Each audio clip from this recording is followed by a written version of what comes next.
to Bill and the boys. We've now got another Marvel talk, so we've been talking all things Marvel. It's been a while since we've done one, so we've got a bit of a catching up to do on a lot of stuff we're behind on, but thankfully we've got through it all, so we're up to date. The only thing we're not up to date on is we have not been to see Wakanda Forever yet. It came out yesterday. We are going to go and see it at some point. So the one thing I can tell you, going into this, spoilers for everything with the exception of Wakanda Forever. We can't give you Wakanda Forever spoilers because we haven't seen it. So we can't give any spoilers for it. But we'll be talking She-Hulk. There'll be spoilers for all of that. We will be talking Werewolf by Night. There will be spoilers for that. Beyond that, you're in a spoiler-free zone. So if you've already seen She-Hulk and Werewolf by Night, got nothing to worry about. If you haven't, there will be spoilers for those shows. So without further ado, She-Hulk, what do we think? I enjoyed it, do you know actually. What? Everyone said that, oh my god, the CGI looks terrible. Yes, it's a bit of CGI, but actually it's a painted 6-foot-tall woman. Yeah, it is. I mean, a lot of... I mean, again, that was... When they were saying how terrible the CGI was, a lot of what they were saying was terrible CGI actually was a person. It wasn't CGI at all. Person, yeah. There is a stunt woman who is close to 7 foot who was playing She-Hulk in a lot of the shots. And again, I think we're spoiled. When it comes to Marvel, definitely, we're spoiled with the sort of quality and level of CGI that you get in the movies. These aren't movies, these are TV shows. Now, naturally, a TV show is not going to have the budget of a movie. It's not. No. So that's the way it is. It did seem an odd choice to make a TV show with a character that's so heavily CGI. Because it's going to be expensive. Like I mean, with Hawkeye and Moon Knight and all that that's you're gonna use CGI in it, and I mean, even Hawkeye did have a little bit. Moon Knight did have characters that were completely CGI, but they were only in a handful of scenes. So Khonshu, for example, and the hippo. Oh yeah, the hippo. She's only in one episode, and it's kind of so they've got a couple of scenes. When you're making a show where she is going to be She-Hulk 90% of the time, and there's 1 or 2 episodes in it where she's barely She-Hulk. She's just Jennifer. And that's purely because, for where the budget has gone, you've got a set amount of hours where that can be on screen, because it wasn't just She-Hulk. You then throw in Abomination. Yeah, and you then throw in Hulk. So there was a lot going on with it. So I liked it. Did I love it? No. And I think that's kind of where we both are with it. I liked it. I didn't love it. I mean, we weren't falling over ourselves to make sure, it's released today, let's watch it. It's not as good as Loki. It wasn't Loki. It wasn't Moon Knight, was it? I mean, again, and as the Marvel shows go, I wouldn't put it at the bottom. The Marvel show that I'd put at the bottom is actually Falcon and the Winter Soldier. Yeah, that one was... It just felt, for me, Falcon and the Winter Soldier just felt a bit dull. That was it. It didn't really... It all kind of happened in the last episode. The last 2 episodes of that were great. The rest of it seemed like homework. It seemed like, can we just move on with this? It's like... Yeah, it was kind of... Of all the shows, the one I think was massively underrated was Hawkeye. I thought Hawkeye was great. It was underrated. It is massively underrated, but as they go, I thought the show was fantastic. I really enjoyed it. And then when Fisk appears in it at the end, come on. I mean, that's... Is he dead? No. Is he not? No. I mean, we saw him rip off a car door. He's not dead. He's not dead. So I liked it. I didn't love it. What I did like about it is that it was something different. It introduced quite a lot of characters. It did introduce a lot of characters, but... I suppose everyone's going to say, oh yeah, Spider-Man No Way Home introduced Daredevil. But Spider-Man No Way Home introduced Matt Murdock, not Daredevil. It's true. This one introduced Daredevil and Leapfrog. It had more base on the Abomination and that's what Hulk's doing on Sakaar and all that stuff. That's one of the strongest things for me, the fact that Blonsky's back, Emil Blonsky as the Abomination is back. Whether you like or don't like this version of Abomination is irrelevant. Abomination has been a character that's been missing for 15 years in the MCU. He's been in exactly. He was in one movie, and that was it. You didn't see him again. So it's good that he is, here he is, okay, so we got Abomination, that's a good thing. What I'd also like to say about this is it's set around the time Shang-Chi happened. It is. So the She-Hulk show is running in the exact same time period as Shang-Chi, because the scene with Wong fighting Abomination in the cage in Shang-Chi, you see how that comes about. And that is a big part of this. Another thing that... Abomination also mentioned his 7 soulmates. Do you know what else there's 7 of? The Thunderbolts. There are 7 Thunderbolts. But we did see... So characters that got introduced in this, right? Low-key got snuck in. And you're like, okay, that's interesting. Really? Was he in She-Hulk? Was his thing... Was like a hint of Loki in She-Hulk? There was a hint of everything in She-Hulk. There was a hint of Loki? One of the people staying on Blonsky's health retreat, they say, he thinks he's a vampire. His name's Spartan. He is actually He is a vampire. Yeah. He's a character from Blade. So Spartan was a character from Blade. There was also the Wrecking Crew. The Wrecking Crew were in there as well. And another thing as well, there's a scene in She-Hulk where she's reading a newspaper. And you can see in the bottom right-hand corner. Man in bar fight uses metal claws. Yeah, Man in bar fight uses metal claws. Wolverine. We know who that is. So there was a lot. I mean, there was a hell of a lot in there. The things that I think let She-Hulk down, let's ignore the CGI. Let's talk about what story-wise and plot-wise what let it down. It never really went anywhere. It was just, it mainly followed the advice of Jennifer being Jennifer. Well, it's not just that. I mean, it was. I think my thing with it was that we were waiting for where's the villain. Exactly. It didn't really have a villain. Where's the villain? I was expecting a massive fight. Yeah. Where's the right? So we were thinking, okay, she exits her show and goes to Marvel. Yeah, that got weird. It got very sort of breakdown and talk to Kevin. Yeah. I was like, oh my god, Kevin Feige's going to be in the show. We'll come to that in a minute. Yeah. So we were waiting for the big bad to turn up. So when Blonsky gets mentioned, we're like, Big Blonsky. bad, It's got to be Blonsky. So we're not buying it. When he said, I've gone straight and I just want to live on my retreat, we're like, he's going to be the villain. And no, not Blonsky. I was so upset because you see, in the final show, you see Hulk punch through a wall and he starts going after Abomination. You see, him and swinging through a fake. a few punches and it just stops. So then we move on to the Wrecking Crew and we're like, okay, Wrecking Crew. Might be the villains, yeah. They're in one scene, get their ass handed to them, that's the end of the Wrecking Crew. And then we see Titania. Was it, no, Titania. So Titania turns up, gets knocked out in a courtroom. That's pretty much it. We kept seeing her in the background and it never... on the wedding. But it never went anywhere. No. And then the Green King. The Green King. I was expecting that the to leader. be the leader. That's what we were expecting. But we were expecting it to be the leader. To be this guy she went on a just date some guy on. she dated. I'm like, right. So it was that. It kept setting up stories that didn't really go anywhere. Yeah. And then ultimately at the end, if someone says to you, okay, tell me what the show was about, you're like, I can't. And that's the problem. She handled it with lawyer stuff. It's about her. That's what it is. And it is that. It's a legal show. So, I mean, the bulk of it is kind of legal cases and things like that. But it was fun. I mean, it was harmless. it was kind of a chewing gum show. I can't see this being anyone's favourite show. But did we hate it? No, not at all. I think, again, why a lot of people had the daggers out for this is because this was their second female-driven show. Get over yourself, fellas. You know what I mean? There's a lot more female characters in the MCU. And this is the thing. This isn't as much as you hear the kind of the guys out there that have got issue with this. Go, they're trying to talk to women. No, these have been around since the 70s, the 60s, the 80s. These are characters that have always existed. Except they just Miss have. Marvel. This is not like they've taken your Hulk and made it woman. That's not what they've done. She-Hulk's always been a thing. She's been ages. She was back when Ultron was a thing. Yeah, She-Hulk's always been a thing. She-Hulk's a key character to the Marvel Universe. She is. I mean, she's not an Avenger. She's not going to be She's like a new Avenger.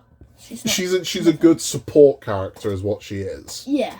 And I would imagine that's what we're going to see from her. I would imagine you're going to see her pop up in movies, other shows and things like that as a supporting character. I would imagine when the Daredevil show, because that's coming... that's going to have She-Hulk in.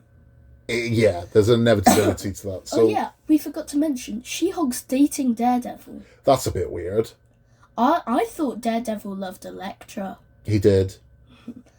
I'm okay with it. I'm sure it's just it's gonna pass eventually. But the one thing we definitely need to talk about is what Hulk was doing on Sakaar. Yeah, so at the beginning of She-Hulk, you see how Jennifer Waters ends up with Hulk's blood. It's her and her cousin, who's Bruce Banner, In a car. in a car, and then a ship appears. a Skrull ship Yeah. appears in front of them. They veer off the road, they crash, the blood mixes, she becomes a Hulk. The ship is actually there to pick up the Hulk. And then we keep seeing Hulk on this ship. We see him off planet, and we hear that Hulk's off planet at the moment and things like that. Now we know where he was, and he was on Sakaar. Mm-hmm. And what was he doing on Sakaar? Well, he was doing the something, and then he had a son. He's had a son. So at the end of She-Hulk, Hulk reveals his son, who is Scar. Scar. That's Skaar. Scar. Scar has daddy issues. Yeah, he does. So I don't know what they're going to do with him. But it's going to set up World War Hulk. It is going to set up World War Hulk. Now, if you're wondering, how is that kid like 17 or whatever he is in the show? The Hulks age faster than... They age differently. Yeah. So and he's not fully human. So he's going to be, I mean, he's not going to be half human. He's going to be a quarter human. A quarter human, a quarter Hulk. Half whatever the mother was. So they age differently. So that's where that is. But I mean, he's got kind of the top knot and whatnot. Now, if you've read any of kind of, there was a fairly epic run of Hulk. Hulk had kind of coasted for years and it wasn't great. But then the Marvel Illuminati first came into it. So you would have seen the Illuminati in Doctor Strange. When they first appeared in the comic books, it was to deal with Hulk. Yeah. Hulk had gone on a rampage in Vegas and they needed to get rid of him. So they basically came to a decision. It was a choice of kill him or banish him. Send him to like... So they banished him. So they convinced Bruce that a satellite needed fixing. They put him on a ship. They diverted the ship to an uninhabited but...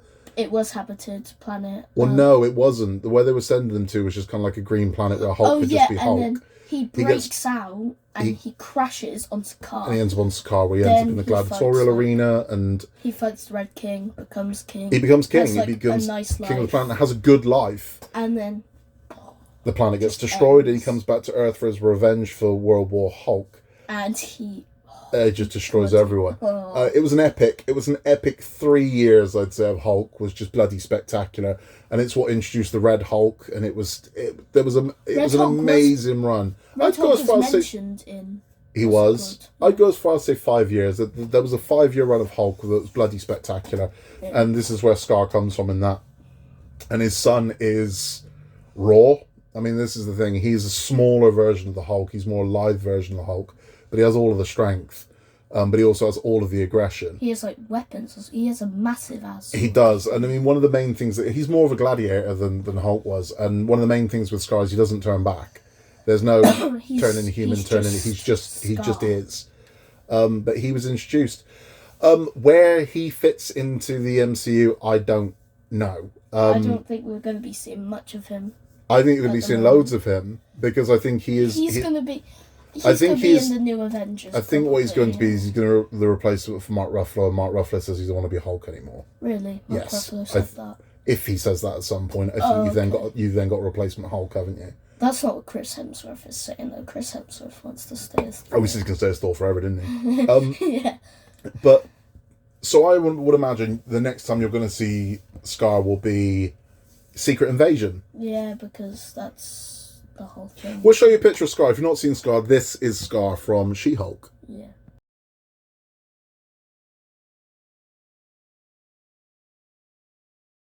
Scar, and you can see he's got his top knot or his man bun, whatever you want to call it. But we'll see what becomes of him. Who knows? I mean, he's now in the MCU. So I mean, it'd be weird if they've introduced him, not used him. So they clearly have some plan of where they want to go with this. And by all accounts, I'm hearing that the Secret Invasion show is pretty much a Hulk show at this point. Is it? Yeah, because rumor has it. I thought it was a Nick Fury show. Yeah, rumor has it. At least that's what the trailer shows. That's because they haven't done the CGI for the Hulk yet, I would imagine. Rumor has it that Harrison Ford has been cast as Thunderbolt Ross, because William Hurt, who did play Thunderbolt Ross, died. they've recast him with Harrison Ford. And there you kind of see my issue with Black Panther, like, oh, we can't possibly recast Chadwick Boseman, but you can recast William Hurt. You can recast. Okay. Yeah. You can't recast. Black Okay, Panther. but you can. Okay.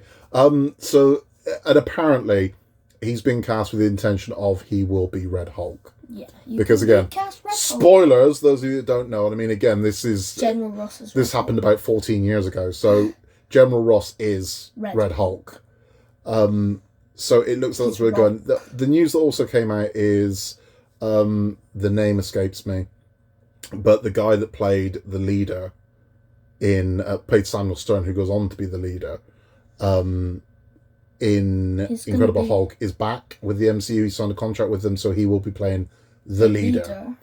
So they're lining up the Hulks here. So this is, I think we've got. Lined up they are. I think we've got something good coming because you can see. Mean, in the MCU so far, from every film, Hulk has just been wasted. Yeah, he has. He just gets his ass kicked in every movie. Yeah. But they're lining up the Hulks. So I mean, you can see we've got Abomination's back, who went on to just become A-Bomb and was kind of a kind of a good guy. He's one of the Thunderbolts. We've got Scar. We've got the Hulk. Rick Jones soon. We've got Red Hulk. We've got the leader, and She-Hulk. So it's looking very. They're setting up. They're lining up the Hulks now. One theory is a Hulk movie. Another theory is the Thunderbolts are going to need something to fight, and I wouldn't be surprised if that thing that they fight is the Red Hulk.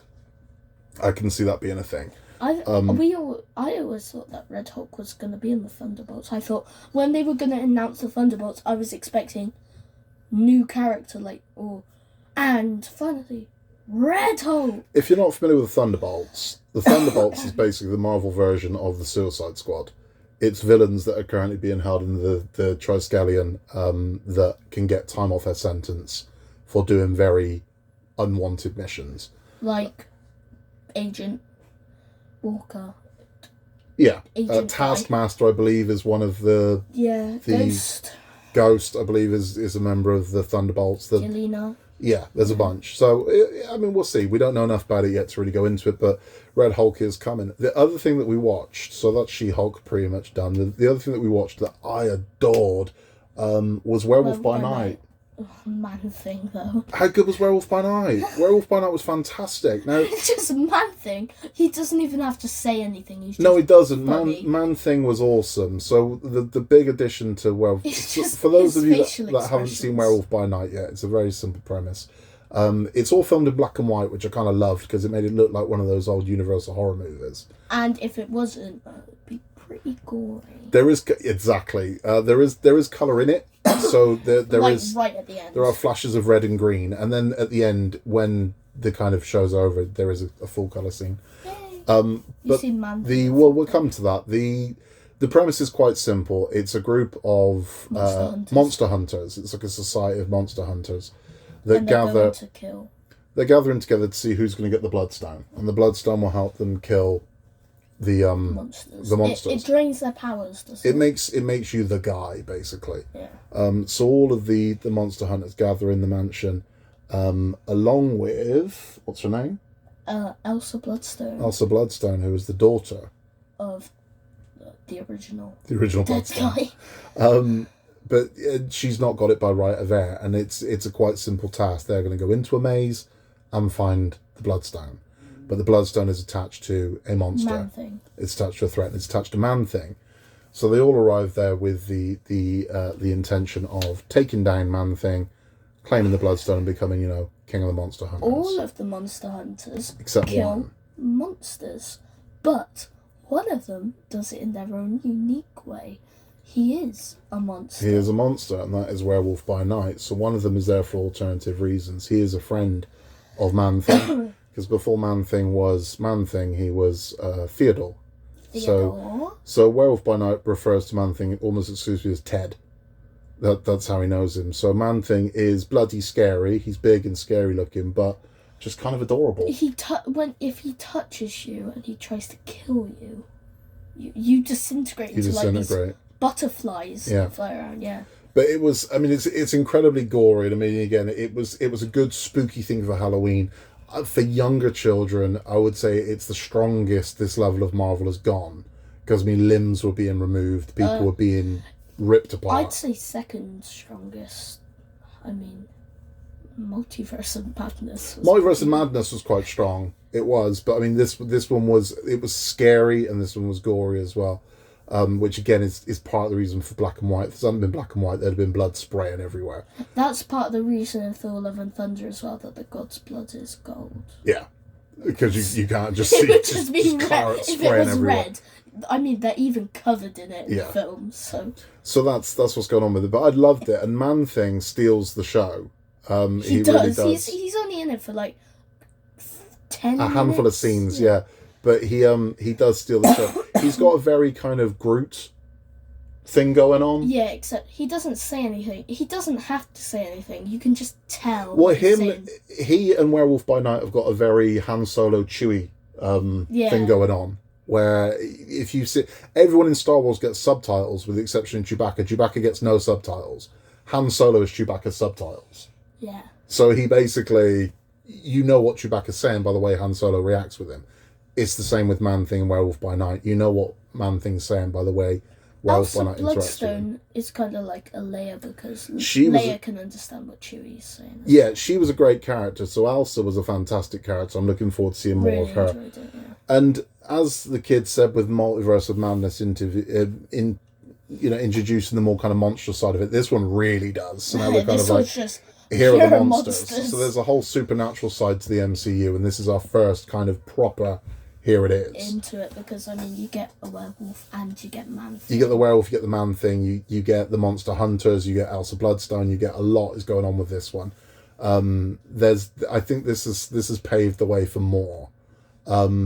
Whether this is going to be a show, whether or not this is just an introduction to these characters, whether this was just Marvel and Disney testing the water to see what people would think of these, I don't know. I don't know what the plans are for these, but you'd think with Blade coming that we're going to see more of this. Morbius and stuff. Right, so there are things throughout the universe that I think would fit quite nicely into this. So we'll see what happens with it, but I mean I'm not sure where we're going with it, but I'm on for the ride because I really enjoyed Monsters. Yeah, I thought it was great. I thought Werewolf by Night was so good, and when he eventually does become the werewolf, he's insane. I mean, he's like Batman. Yeah, where he's gory Batman. Yeah, it was really good, and we really enjoyed it. Anyway, here's some stills from Werewolf by Night, so you can see what we kind of dug about it.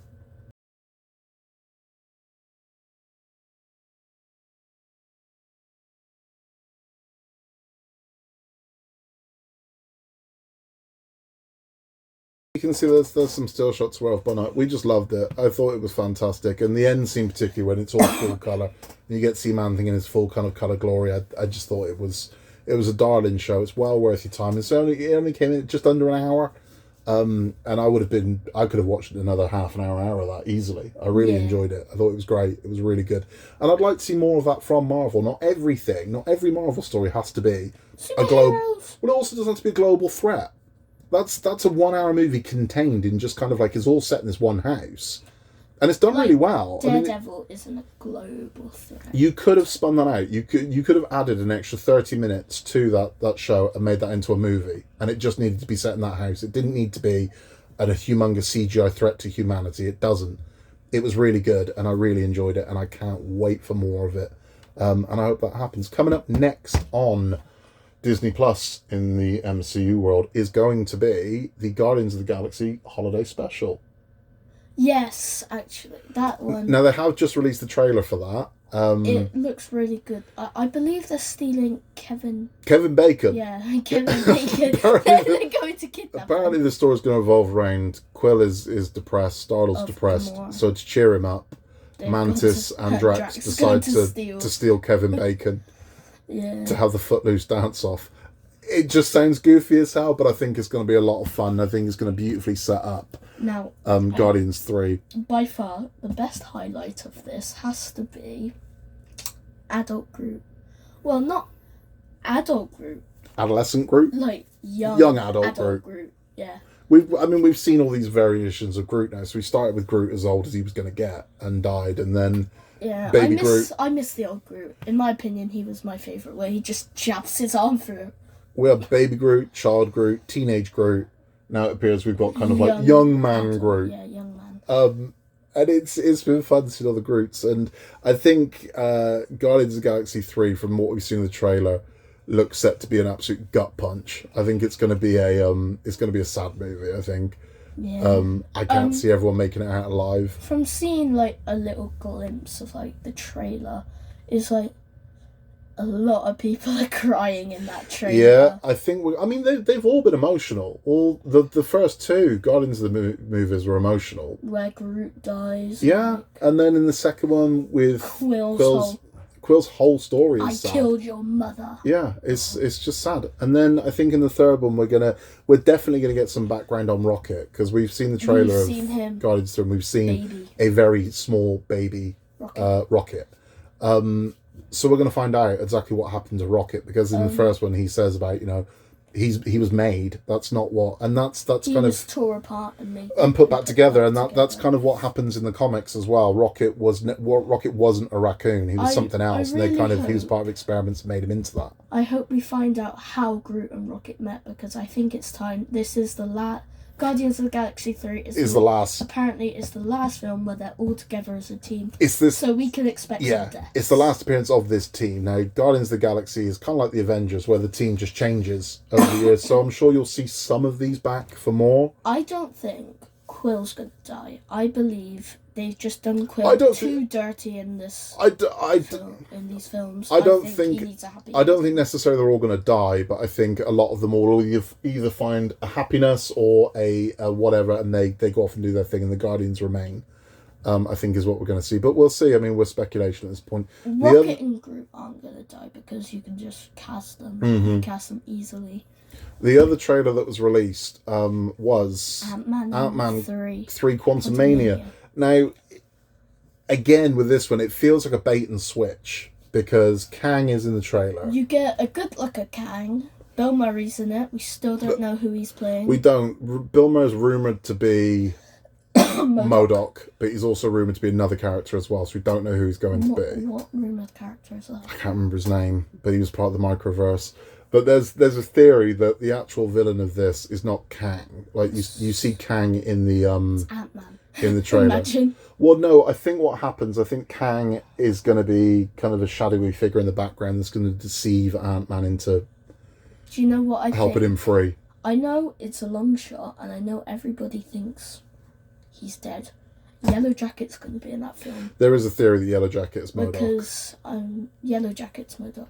Yeah. I believe Ant-Man got out of the quantum realm, and Yellow Jacket could still possibly be stuck in there, like Janet. Yeah.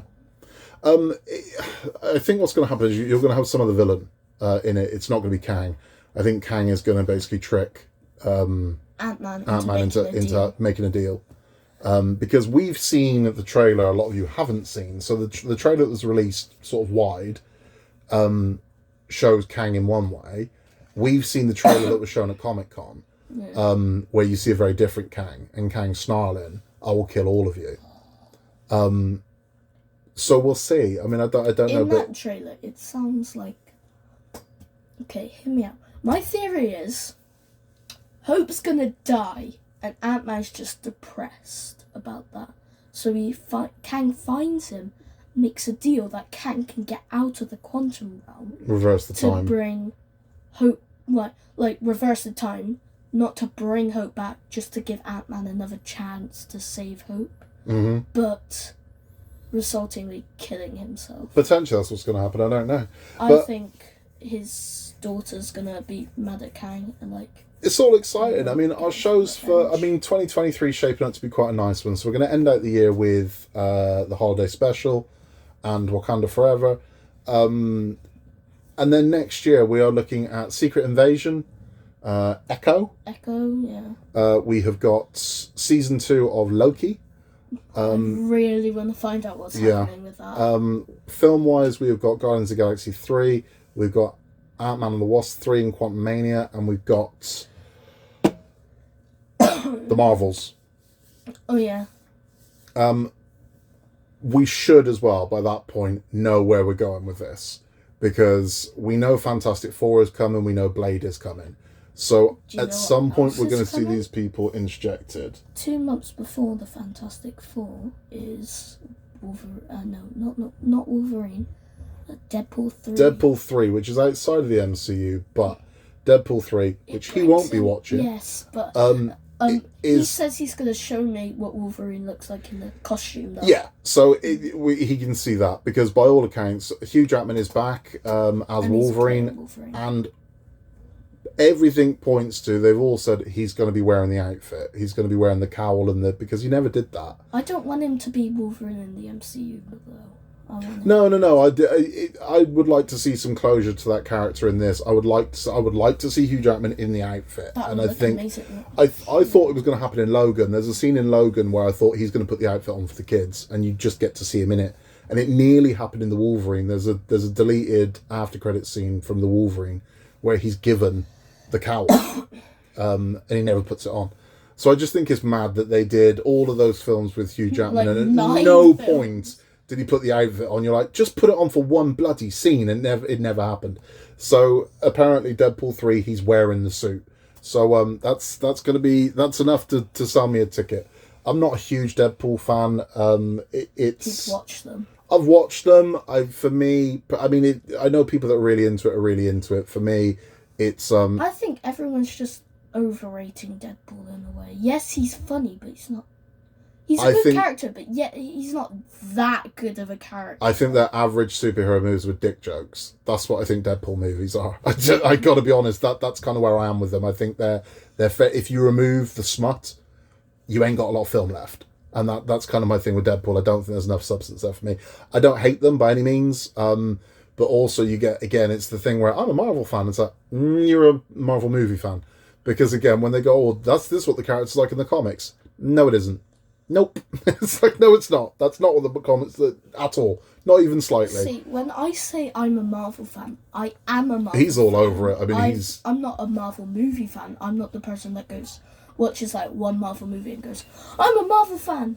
I've read comics. No, he's been living it since I was 2 years old. Yeah, he's had his head buried in the books and the comics and all the just the lore and everything. And it's like, remember those things he used to line up all these little figures and just name them. That was his thing, so we knew what they were. But funny stuff. We will be back with the Advent Calendar. So we'll be doing the Advent Calendar every day in shorts. So you'll just be able to see them. There'll be 10, 15 second shorts of just what's in each one each day. And then at the end of the month, Christmas Eve, we'll do a full review of everything that came inside the calendar. So that's when we'll see you next time on Marvel and Oscar Loves Lego. Thanks for stopping by. Please remember to like and subscribe if you haven't yet. We've got lots more exciting stuff coming up on the channel. We've got Iron Man, Titanic, Disney Doll's House, the End of the Route Master, R2-D2, and all the other weird and wacky stuff we do in between. In a world where you can be anything at all, what are you going to be, Oz? Kind. And I'm going to be nice. We will catch you on the next one.